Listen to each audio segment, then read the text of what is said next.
I just finished reading Sephora, Shards of Secrecy by N.D. Testa, and here's what I thought about it. This novel follows main character Noelia as she discovers that everything that she thinks about her life is not true. Our story starts with Noelia working at her job in the museum in the Egyptian room preparing for an exhibition. While she is preparing for this exhibition, a mummy comes to life and attacks her. This attack triggers the rest of the events in the novel. Noelia discovers her name is not actually Noelia, her name is Sephora, and she comes from an alternate dimension created by the Egyptian gods when they left Earth. She is a princess and she is a sorceress. There is also an oracle that has made a prediction concerning her life and some things that she is going to do. As a result of this oracle, there are a lot of things that do not go her way. Overall, I actually really enjoyed this. I have a lot of small quibbles with it, but overall, I think I would give it 4 stars. Now, before you think, oh, well, that's great, I'm gonna go buy it, keep in mind this is an indie author, okay?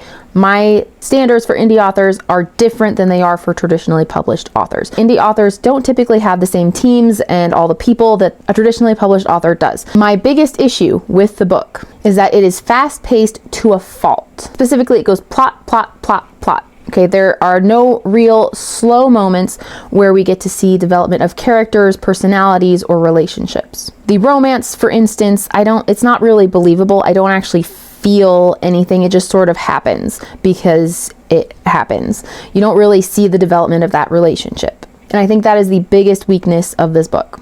That being said, it didn't actually prevent me from enjoying it. Because the plot is as well honed as it is, it didn't matter quite so much. Obviously, I would have preferred it if there was more development, if there was more time given to it, but it wasn't bad. If I gave the author one bit of advice, it would be to take this book, chop it in half, and spend more time in the quiet moments with the characters. But I did read the whole thing. And I did enjoy it. And I got to the end and was like, that was actually really good.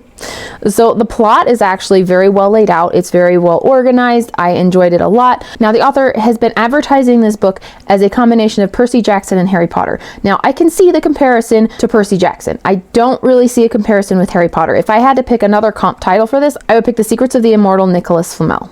It moves really quickly, and you get the sense that the author did a lot of research about the mythology of ancient Egypt. I didn't go and do my own research to see how accurate it was, but it had that general feel.